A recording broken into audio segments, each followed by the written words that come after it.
What do you get when you combine a crafting game, a city builder, a worker placement game, mix in a medieval setting, and stick it into the survival genre? You get Medieval Dynasty. Does it do a good job of combining all of these things? Or is it a slow slog of a hot mess? Watch on and find out.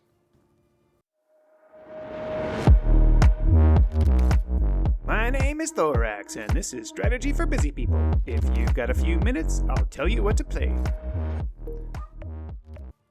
Continuing our experimentation in survival crafting here on Strategy for Busy People, this week we have Medieval Dynasty by RenderCube. I have about 17 hours in this game. I had it on my wish list for a while, and since I had been burning down survival games, pun intended, for a while I figured I would check out this title. If you've watched many of my videos, you know the types of games that I like. It shouldn't come as a surprise that Medieval Dynasty looked like it would float my boat. I like resource transformation and crafting. I like city builders and construction. I may have played a little bit of The Sims and Leisure Suit Larry back in the day. This game seemed like a strange combination of all of them. But how does it work? Well, I put about 17 hours into it, so it must have worked somewhat all right. I have no shame in admitting that I cheated. Okay, well, it's not like I used some kind of hidden cheat code. The game has some config levers that let you turn off things like stamina or turn off encumbrance and a number of other things. The default quality of life in this game is, honestly, pretty bad.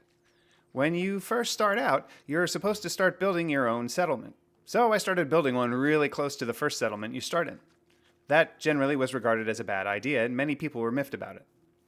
You see, I had no idea that I would need straw or thatch at the beginning of the game to build houses, so I ended up having to run back and forth to the river, quite some distance to get it. Chopping trees takes a while, especially with crappy tools, and you can only carry so many logs. I ended up suffering through it to grow my little hamlet and then convince some poor suckers, local friendly neighbors, to join my motley crew.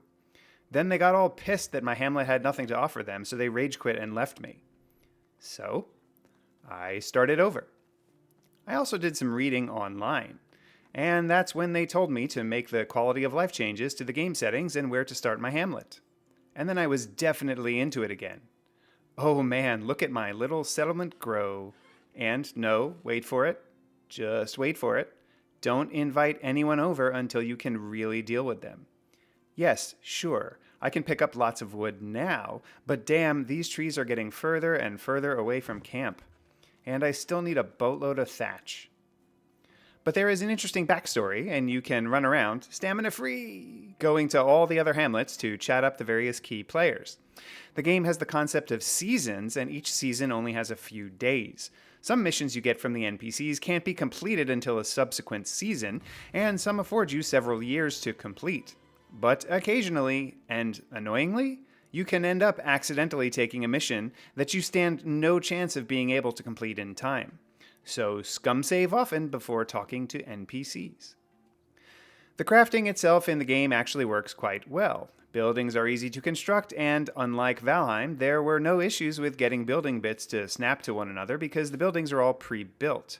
You just tell it where a house or a lumberjack should go, and then you collect the supplies and put the building up. That was smart. In this game, would building a house wall by wall individually have benefited you? No, and they knew better. It didn't need to be Minecraft and a survival game.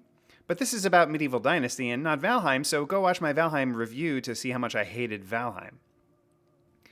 You can look for love in all the wrong places in this game, because falling in love and making babies is an important part of the game. That's the whole dynasty part, duh. But then I read on Reddit that putting a man and a woman in a house together in your village might result in the woman getting pregnant. Babies are good. Except that both the baby and the woman have to eat, and the woman is unable to work for a significant period of time after giving birth. So I realized I needed more houses for my villagers to prevent unwanted pregnancy, and I had already carried 50,000 logs, so I decided to cut my losses and quit before all my villagers got sad and quit on me. Before I give my final verdict, Take a moment to like this video and subscribe to the channel. Don't forget to share with your friends.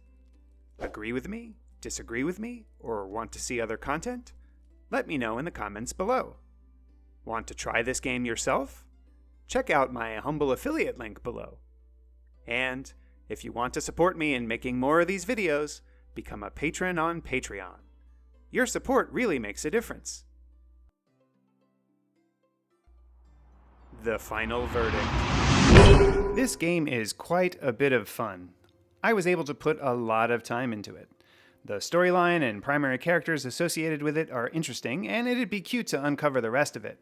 The crafting bit is good, and there's a lot to get into with the management of your village and its various production facilities. On my trademarked 3-point score scale of avoid, meh, and I forgot to eat, I really wanted to make some babies.